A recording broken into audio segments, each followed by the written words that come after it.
named as ADM, adaptive delta modulation. ठीक है. So PCM में क्या प्रॉब्लम था? PCM में we saw that if we follow the Nyquist criteria, then we were actually coding the voltage levels, right? And more the voltage levels, more as in the amount of voltage is high, so the number of bits required to code that voltage is higher, right? But in DPCM, what did we said? We said that instead of coding the voltage, we will be coding the difference between two samples, two consecutive or successive samples, right? Now again we saw that we were able to reduce from 24, for an example, this is just an example, right? From 24 bits to 20 bits. But still we saw that in this 20 bits also there is a lot of redundancy in the data, right? So to remove that, we moved on to delta modulation. And in delta modulation, what do we say? We say that we will be using only one bit for one sample. ठीक है. अब suppose करो आपके पास 8 samples थे और एक sample को हमने 3 बिट से किया था, तो उसके हिसाब से ये 24 हुआ. डिफरेंशियल के हिसाब से मान लो ये 20 हो गया. बट अगर मैं डेल्टा मॉड्यूलेशन की बात करूं तो 8 सैंपल हैं तो 8 bits he transmit. So from 24 to 8, it is a huge difference, right? And what did we did here is plus delta minus delta. Only these two things were to be done. अब इसमें कुछ problems आती हैं. Delta modulation में कुछ problems आती हैं. किसी भी नए टेक्निक को जब हम बनाते हैं और वो दूसरे टेक्निक के लाइक कंटिन्यूएशन में होता है, तो obviously there is a reason behind to construct a new technique. तो अगर मैं बोल रही हूँ कि इसके बाद एक एडीएम टेक्निक होती है, तो अब यहाँ पर कुछ ना कुछ फ्लॉज हो. And now we are going to discuss those flaws. ठीक है. Problems in delta modulation associated with delta modulation. See, to make delta modulation more efficient, we have a choice of two parameters, right? One is the step size and another is the sampling rate, and that is what we have done here. हमने जब sampling rate की बात करी तो हम PCM से DPCM पे आए. हमने जब step size की बात करी तो हम delta modulation की तरफ आए, right?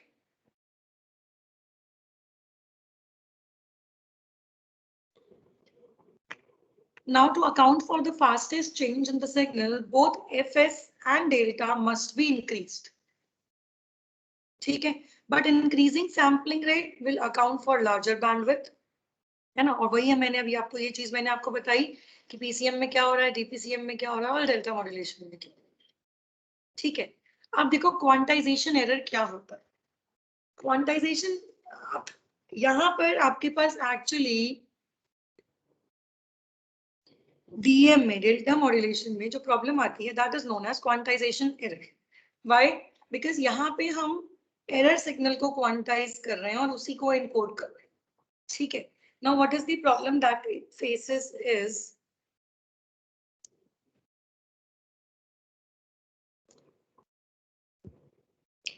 देखो क्या होता है आपके पास. हम कैसे स्टेयरकेस सिग्नल बनाते हैं. हम ये बोलते हैं कि जो एरर सिग्नल है विच इज एरर सिग्नल, अगर ये पॉजिटिव होता है तो we'll move towards plus delta. अगर ये नेगेटिव आता है then we'll move towards minus delta. ये किसकी कंडीशन है? डेल्टा मॉड्यूलेशन की. ठीक है. अब हमने ये देखा कि ये मेरा सैंपल, मतलब ये मेरा मैसेज सिग्नल था, ये इसके सैंपल्स थे.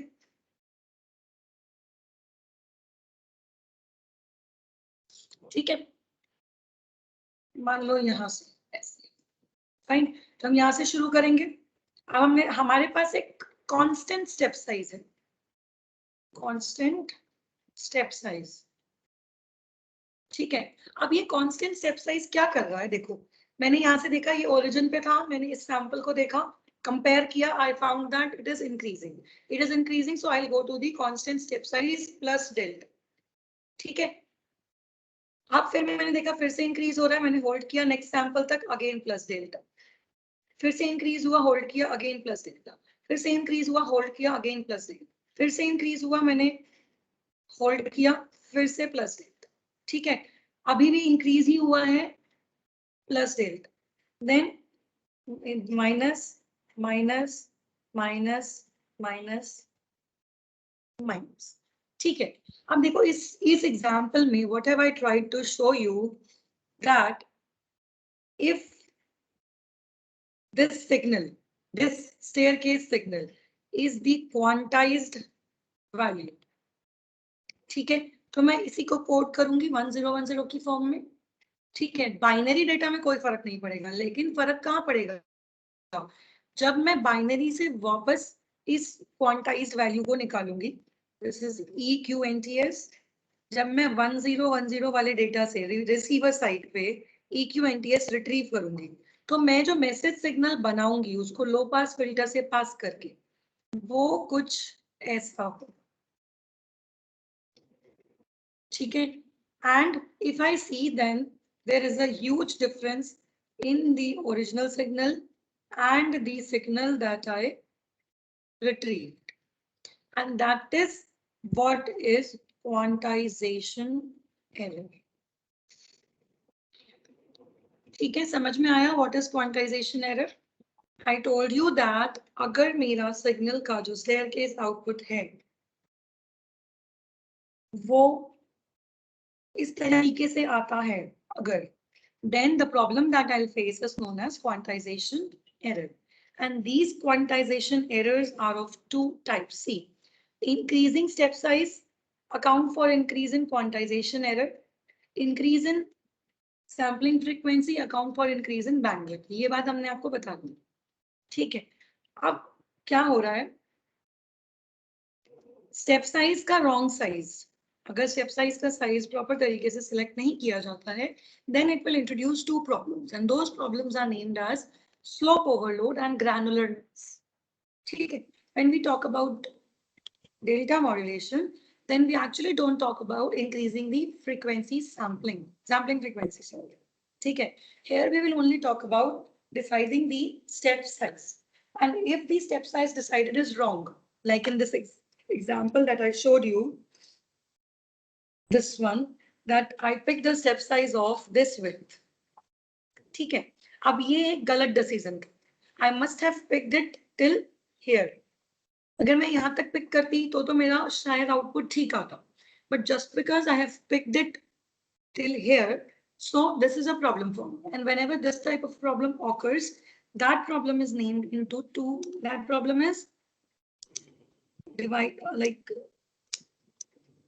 described with two names. One is slope overload distortion, another is granular noise, ठीक है। अब देखो स्लोप ओवरलोड डिस्टॉर्शन कब होती है, जब आपका इनपुट सिग्नल बहुत फास्ट वेरिंग होता है।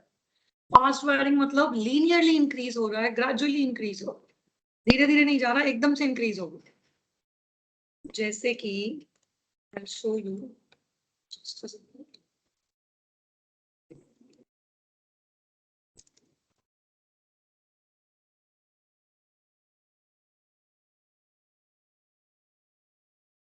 See, like this. Supposingly आपका सिग्नल ऐसा है, ठीक है, तो ये एकदम से इंक्रीज हुआ। अब अगर इसमें मैं सैंपल्स बनाऊंगी, ठीक है, तो मेरा स्टेप साइज कभी भी एक तरीके से डिसाइडेड नहीं हो पाएगा, ऐसे जाएगा, फिर ये इतना हो जाएगा, फिर ये ऐसे जाएगा, फिर ऐसे जाएगा, फिर ऐसे जाएगा। तो ये जो प्रॉब्लम होती है जिसकी वजह से ये गैप क्रिएट होता है, इस प्रॉब्लम को बोला जाता है स्लोप ओवरलोड। जैसे कि हमने इस एग्जांपल में दिखाया, this side is known as slope overload distortion, ठीक है, and this side is known as granular noise. Now what is granular noise? Granular noise तब occur करती है जब आपका इनपुट सिग्नल बहुत स्लो वैरिंग होता है, मतलब इनपुट सिग्नल तो स्लोली चल रहा है लेकिन स्टेप साइज फिक्स्ड है, तो उसकी वजह से स्टेप साइज आपके इनपुट सिग्नल के जो वैल्यूज हैं उनको क्रॉस ओवर कर जाता है, and that is why you get the wrong output at the receiver, ठीक है। अब ये देखिए This is the diagram for slope overload. This is what I told you कि blue वाला जो signal मैंने यहाँ पे बनाया हुआ है, this is my quantized value.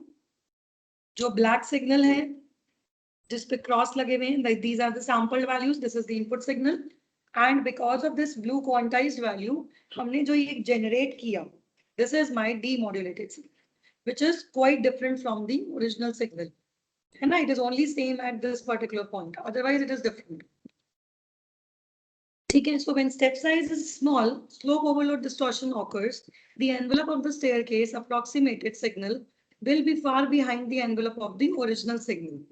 Now, to avoid quantization error due to slope overload distortion, we would have to choose the larger step size to satisfy this condition.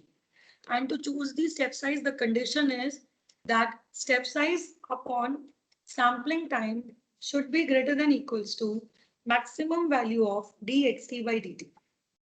ठीक है, समझ गए इसमें क्या कंडीशन होती है? स्लोप ओवरलोड को हटाने के लिए the condition is that the step size upon the ratio of step size and sampling time should be greater than equal to the maximum value of differentiation of message signal over time.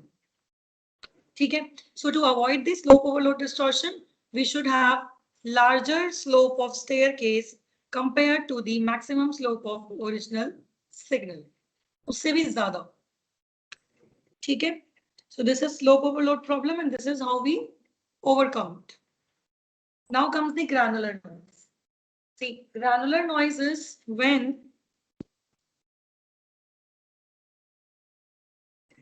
wait, yeah, I told you granular noise comes when the input signal is very slow varying. Slow varying means उसमें जो उसके samples आएंगे that will have a very less difference of voltage. ठीक है, and the step size is very large. ठीक है, जब ये दोनों conditions exist करेंगी कि step size तो बहुत ज्यादा है और input signal बहुत slow varying है, के पास जो quantization error आएगा that is granular noise. ठीक है, and what happens here? See, this is the problem that is called as granular noise. ये जो मेरे पास signal है, this is my input signal, which is very slow varying. You can see it is not increasing rapidly or it is not too much linear. ठीक है, अब क्या होगा, इसमें मैंने step size भी ज्यादा ले रखा है. क्यों? क्योंकि मुझे slope overload हटाना था तो मैंने step size ज्यादा ले लिया. अब क्या हुआ, मैंने देखा सैंपल मेरा ये वाला इससे ज्यादा है तो पॉजिटिव होगा, तो मैंने अपने स्टेप साइज को यहाँ बना लिया प्लस डेल्टा.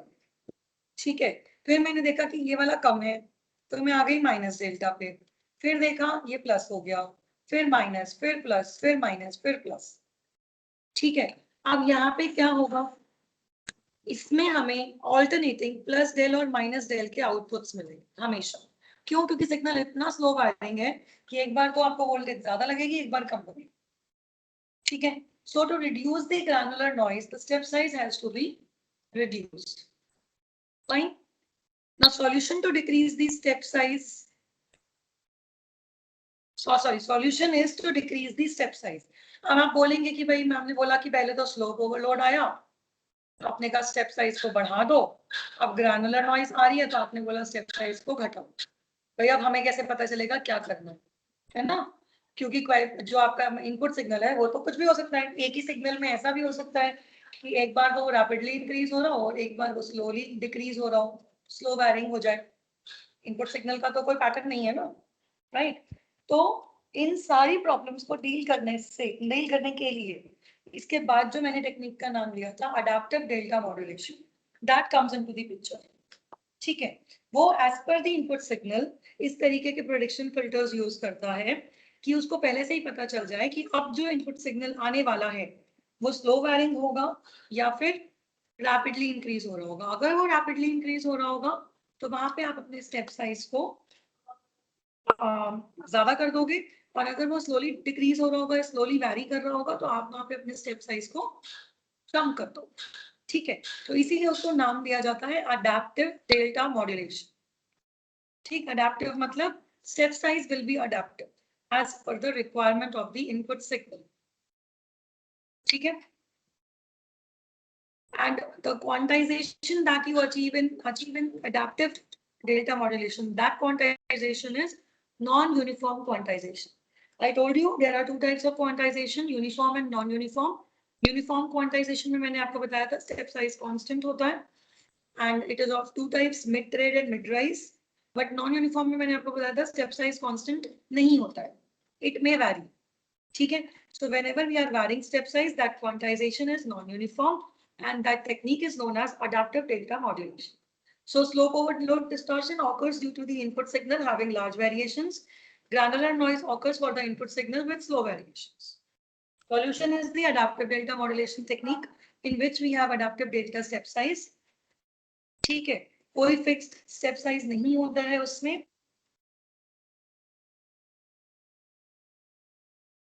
ठीक है, but adaptive delta is not into the part of your syllabus, so we are not going to discuss the modulator and demodulators of that circuit. But you are being told कि अगर आपसे पूछा जाता है that what is quantization error in delta modulation and how do we improve it? तो improvement के लिए मैंने आपको बताया आप adaptive delta modulation technique use करेंगे and quantization error में you have to explain granular noise and slope overload distortion. ठीक है, and this is a question that is maximum times asked in your practical vivas also. That what are the noises that occurs in quantization. ठीक है,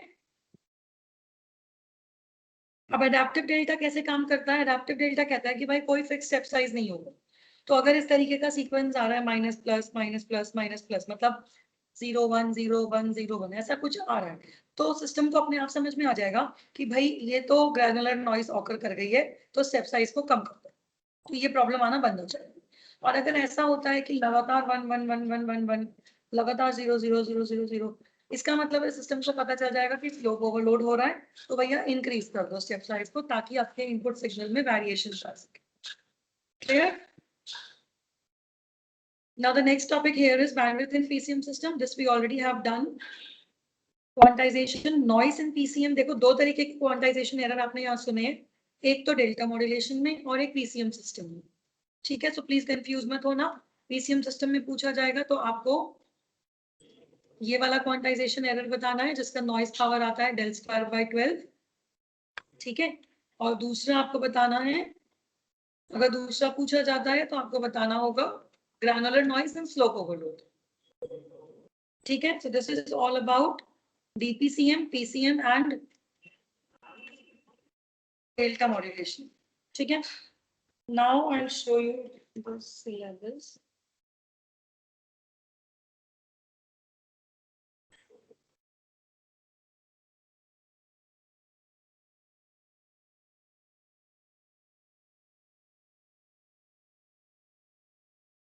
Yeah, so now we have done, according to the syllabus, we are done with the DPCM, DM, noise considerations in PCM. We are only left with TDM and digital multiplexers and then this unit will finish.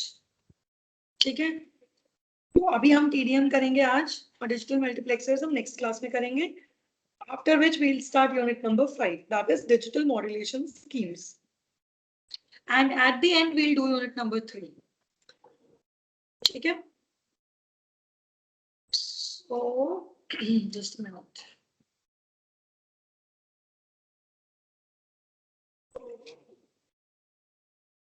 So कल मैं आप लोगों को इसका assignment provide करूंगी इस unit का, unit number 4 का.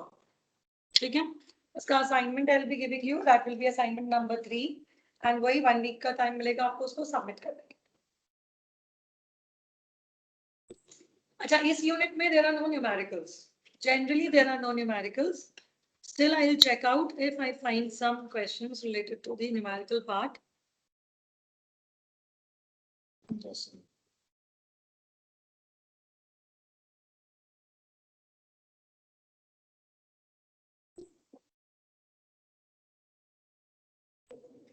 हाँ देखो, इसमें न्यूमेरिकल जो होता है that is only based upon Nyquist rate, कि नाइक्विस्ट रेट से अगर हमें सैम्पलिंग इंटरवल, सैम्पलिंग फ्रीक्वेंसी निकालना हो तो, and Sometimes it is based upon calculation of signal to noise ratio and bandwidth. Okay, so we'll have one class in which we'll talk about these two types of numericals. The one which I've given in the unit question bank. ठीक है? चलिए. Okay, so the next topic is time division multiplexing. देखो, what is multiplexing? क्या आप में से कोई जानता है what is a multiplexer? Yes, please respond. What is a multiplexer? What do you know about multiplexing? भाई आपको मैंने भी पढ़ाया है मल्टीप्लेक्सर क्या होता है. स्टार्टिंग में जब हमने नीड ऑफ मॉड्यूलेशन किया था तो one need was multiplexing also. So what is a multiplexer? Ma'am same type के सिग्नल को एक सिंगल फॉर्म में कन्वर्ट करते हैं. Ma'am basically data selector. Yeah, we can call it as a data selector also. We can call it like Shivam said, same type के signals को एक ही signal में convert करके भेजना. ठीक है, you both are correct. See, multiplexing means when you combine similar type of signals. Similar type of signals now here means that अगर मैं audio signals use कर रही हूँ तो all signals should be audio signals and they can be merged together in a multiplexer which will transmit one signal only. ठीक है, आपके पास 5 अलग अलग फ्रीक्वेंसी के सिग्नल्स हैं, मल्टीप्लेक्सर ने उनको कंबाइन किया और एक ही सिग्नल बनाकर ट्रांसमिट कर दिया. ठीक है, so we know that for for modulation multiplexing is the huge requirement. Because आप सोचो कि आप अगर एक मैसेज भेज रहे हो किसी को, जैसे आप लोग व्हाट्सएप पे continuously we keep on messaging each other, right? So if we are saying that we are using the bandwidth to transmit the data, fine. So if we say that only one message will be transmitted once in bandwidth, then you just imagine आपका message queue में कितना पीछे हो जाएगा. आप भेजोगे अभी और वो पहुंचेगा कल, लेकिन होता क्या है, हम भेजते अभी हैं और वो विद इन माइक्रो सेकेंड्स पहुंच जाता है ना. तो this is what is done with the help of multiplexers. ठीक है, अब आपके पास एक सेकंड.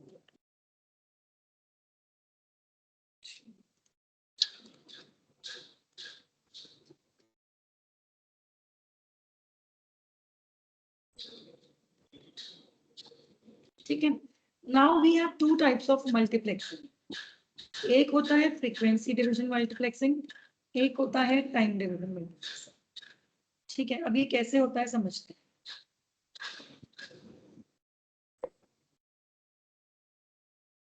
बेसिक समझते हैं इसका. बेसिक क्या कहता है, ये टाइम है, दिस इज फ्रीक्वेंसी. ठीक है, अब अगर मैं अपने सिग्नल्स को एफडीएम कर रही हूँ, फ्रीक्वेंसी डिवीजन मल्टीप्लेक्सिंग कर रही हूँ, तो एक सेकंड, ये फ्रीक्वेंसी होगा, ये एम्पलीट्यूड.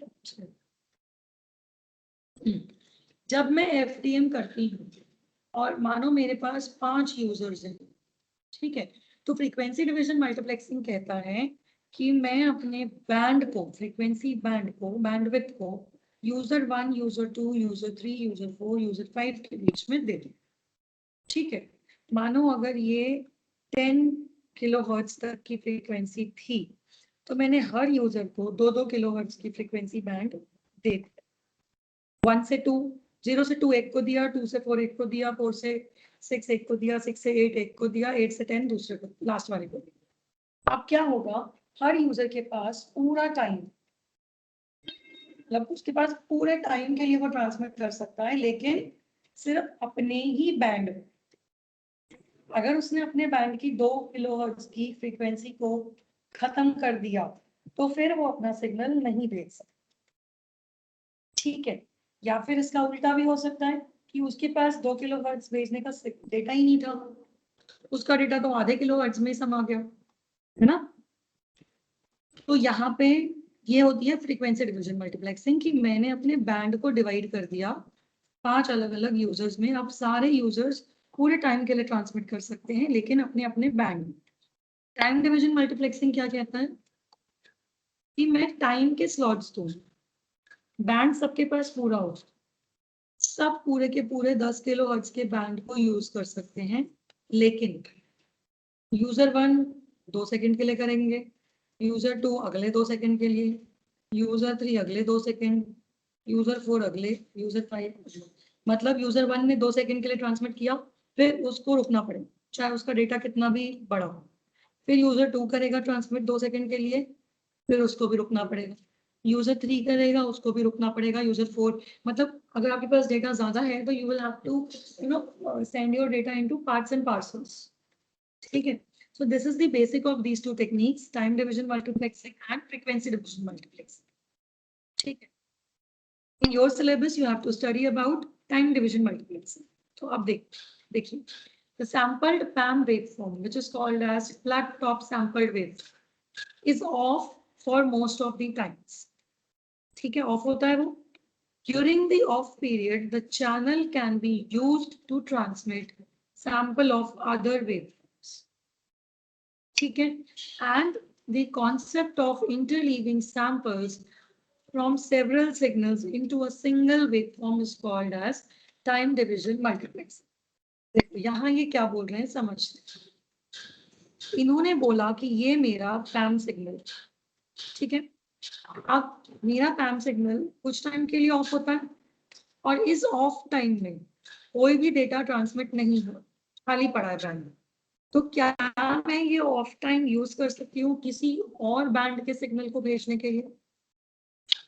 है ना, टाइम यूज कर रही हूँ मैं किसी और यूजर के लिए। मेरा यूज मैं ये हूँ, मैं यहाँ भेजूंगी, यहाँ भेजूंगी, यहाँ भेजूंगी, बीच में जो ऑफ टाइम आएगा उसमें कोई नहीं भेज पाता। तो मैंने बोला कि भाई मैंने अपने उस ऑफ टाइम को मानो आप में से किसी को दे दिया कि भैया आप में से कोई भी डेटा भेज सकता है उतने टाइम के लिए। ठीक है, so this is what is time division multiplexing. I am user 1, you are user 2। User 1 ने यहाँ भेजा, यूजर 2 ने यहाँ भेजा। So this interleaving concept gives the technology which is named as time division multiplexing. Now it is a technique used for several message signals over a simple communication channel by dividing the time frame into slots, one slot for each message. This is what I told you.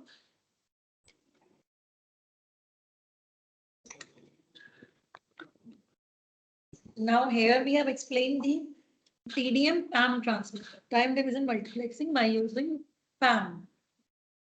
ठीक है, तो अब हमें पता है कि पैम कैसे बनता है। यहाँ पे क्या होगा, अलग अलग सिग्नल्स होंगे।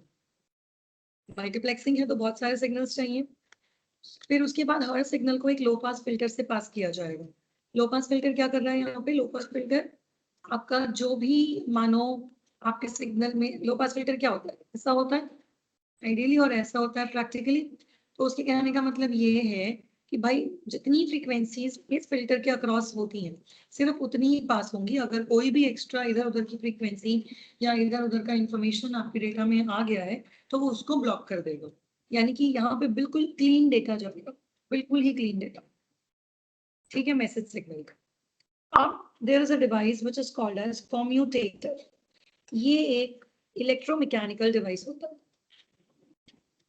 जैसे बड़े बड़े स्विचेस होते हैं ना, that moves with a tick of clock, ये वैसा होता है। ठीक है, क्या काम करता है I'll tell you. Then we have one pulse amplitude modulator. We all know that what happens in pulse amplitude modulator. We have to apply a pulse signal which is here named as timing circuit. That pulse signal will help this message input to get converted into pulse amplitude modulated wave. Then that wave will go to the channel. Then we talk about receiver. So in receiver, what is happening? Again, you will get the signal from the channel. Here we have pulse amplitude demodulator, जहाँ पे same timing circuit use होगा जो कि synchronous होगा आपके transmitter sides. Then हमारे पास जो commutator था उसका reverse होगा decommutator. And इसका जो ये clock है, this will keep on switching itself to different low pass filters. These low pass filters are the reconstruction filters. They will reconstruct the signal and then we'll get the message signals at the output. ठीक है, अभी कैसे वो है देखिए। This is your samples of signal 1. ठीक है, पहले सिग्नल की मतलब पहले यूजर के सैंपल्स है 0 पे, TS पे, 2TS पे। एक second, this is your samples for signal 2। ठीक है, आप देखो यहाँ पे फर्स्ट सैंपल खाली पड़ा है, ये देखो, ठीक। And these are the multiplexing of 2 samples। Green वाला आ गया, उसके थोड़ा सा गार्ड टाइम के बाद रेड वाला आ गया, ठीक है। Samples of 3 signals, then it will be like this। ये जो बीच में गैप आ रहा है, ये गार्ड टाइम बोला जाता है। ये इसलिए दिया जाता है कि भाई अगर थोड़ा सा भी सिग्नल में एरर आए और वो आगे पीछे हो तो ये ओवरलैप ना हो, ठीक है। यूजर 1 के बाद यूजर 1 यहाँ आ रहा था, बीच में 2 सैंपल्स की जगह थी, तो हमने यहाँ पे एक यूजर के डेटा ट्रांसमिट करने की जगह 3 यूजर्स का डेटा ट्रांसमिट किया। तो this is TDM PAM, time division multiplexing using PAM signal.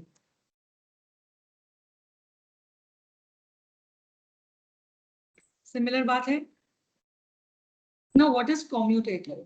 Commutator कैसे काम करता है, देखो ये समझो। मैंने आपसे बोला ये एक इलेक्ट्रोमैकेनिकल स्विच होता है जिसमें कि जो कम्यूटेटर है that works anti-clockwise, this moves anti-clockwise, और डीकम्यूटेटर क्या करेगा, क्लॉकवाइज मूव करेगा। ये एक दूसरे से ऑपोजिट मूव करते हैं, ठीक है। अब मानो सबसे पहले मेरा जो कम्यूटेटर था वो फर्स्ट सिग्नल पे था, ठीक है। उसने पहला सिग्नल लिया, पैम डीमॉड्यूलेटर को दे दिया, पैम मॉड्यूलेटर सॉरी, ठीक है। पहला सिग्नल मॉड्यूलेट हुआ, फिर it will take itself to seconds after a particular time period जो कि इसमें सेट हो। फिर ये सेकंड सिग्नल को वो करेगा, पैम में कन्वर्ट करेगा, ठीक है। ऐसे ही फिर ये थर्ड को, ऐसे ही फिर ये फोर्थ, ठीक। सिमिलरली डी कम्यूटेटर में क्या होगा, डी कम्यूटेटर मैंने आपसे बोला क्लॉकवाइज मूव करेगा। सबसे पहले सिग्नल पे जब ये था, ठीक है, अब मेरे पास यहाँ पे जो आउटपुट आ रहा है this is user 1, user 2, user 3, user 4, है ना। तो सबसे पहले ये जो सिग्नल लेगा इसमें से वो यूजर 1 का लेगा, सिग्नल तो पूरा ही लेगा, ठीक है। यहाँ पे एक लो पास फिल्टर लगा हुआ है, ठीक। तो ये क्या करेगा, इस पूरे सिग्नल को लो पास फिल्टर पे भेजेगा, और लो पास फिल्टर क्या करेगा, अपनी फर्स्ट वाले सिग्नल की फ्रीक्वेंसी को रखेगा, बाकी सबको ब्लॉक कर देगा। तो यहाँ पे मुझे G1T मिल जाएगा। फिर it will switch on to second signal, second वाले लो पास फिल्टर के अकॉर्डिंग फ्रीक्वेंसी लेगा और आउटपुट दे देगा। ऐसे ही फिर थर्ड, ऐसे ही फिर फोर्थ। TDM of PAM, ठीक है। Now TDM PAM is of 2 types, synchronous and asynchronous। Synchronous में क्या होगा, same sampling rate for all signals, minimum sampling rate is equals to twice the maximum frequency of, that is the Nyquist criteria, ठीक है। Total number of samples transmitted per second is equal to n times the sampling rate, यानी कि bandwidth क्या होगा जो हमने अभी निकाला था PCM का, n into fs/2 या फिर n into twice f, ठीक है। Now what happens in synchronous? देखो synchronous क्या कहता है कि अगर मैं 4 यूजर्स ले रही हूँ ABCD, तो मेरा जो फ्रेम होगा, टाइम फ्रेम, वो डिवाइडेड होगा ABCD चारों यूजर्स। अब यहाँ पे देखो ये यूजर A है, ये B है, ये C है, ये D है। A के पास 1 2 3 4 5 6 बार इंफॉर्मेशन है, B के पास 3 बार है, C के पास 4 बार है, और इसके पास 5, ठीक है। अब क्या होगा, देखो ये पहला सैंपल था, मेरा पहला फ्रेम था ये, इसमें ABCD चारों थे, सेकंड में भी ABCD चारों थे, थर्ड में भी चारों थे, फोर्थ में क्या हुआ, A तो है लेकिन B के पास अब कोई इंफॉर्मेशन नहीं है, C के पास है, D के पास है। तो आइडियली क्या होना चाहिए था, A, C और D ट्रांसमिट होना चाहिए था, लेकिन क्योंकि ये सिंक्रोनस मेथड है तो क्या करेगा, ये B वाले टाइम स्लॉट को खाली छोड़, तो A ब्लैंक, C और D जाएगा। अब इसके बाद C और D दोनों के, B और C पे दोनों पे इंफॉर्मेशन नहीं है, तो 2 ब्लैंक्स हो, A और D। ऐसे ही लास्ट में सिर्फ A है, तो ये हो गए 3 blanks. This is synchronous time division multiplexing, ठीक है। और ये डीमल्टीप्लेक्सिंग। असिंक्रोनस क्या करता है, वो बोलता है भैया अगर किसी के पास सैंपल नहीं बचा भेजने के लिए तो वो टाइम क्यों वेस्ट कर रहा है, वो हमें दे दे, मतलब दूसरे को दे दे, दूसरे यूजर को दे दे उससे, ठीक है। तो यहाँ पे you have different sampling rate for different signals, sampling rate वही रहेगा, लेकिन जो आपकी आउटपुट्स होंगे दैट विल बी डिफरेंट, ठीक है। इसमें प्रॉब्लम क्या आती है, कॉम्यूटेटर और डी कॉम्यूटेटर की डिजाइनिंग डिफिकल्ट हो जाती है। क्यों? क्योंकि हमने बोल रखा है कॉम्यूटेटर को कि भाई उसको एंटी क्लॉकवाइज मूव करना है जितने सिग्नल्स हैं, और पैरेलली यहाँ पे क्लॉकवाइज मूव करना है जितने सिग्नल्स हैं। अब अगर मानो इनपुट पे 8 सिग्नल थे, ठीक है, और 8 खत्म हो गया और 9वां भी आ गया, तो इसके पास तो 9 का ऑप्शन नहीं था, है ना। तो डिजाइनिंग थोड़ी सी डिफिकल्ट हो जाती है, ठीक है। सिंक्रोनाइजेशन कैसे प्रोवाइड करी जाती है, कैसे पता चलता है कि अब नया सिग्नल आएगा।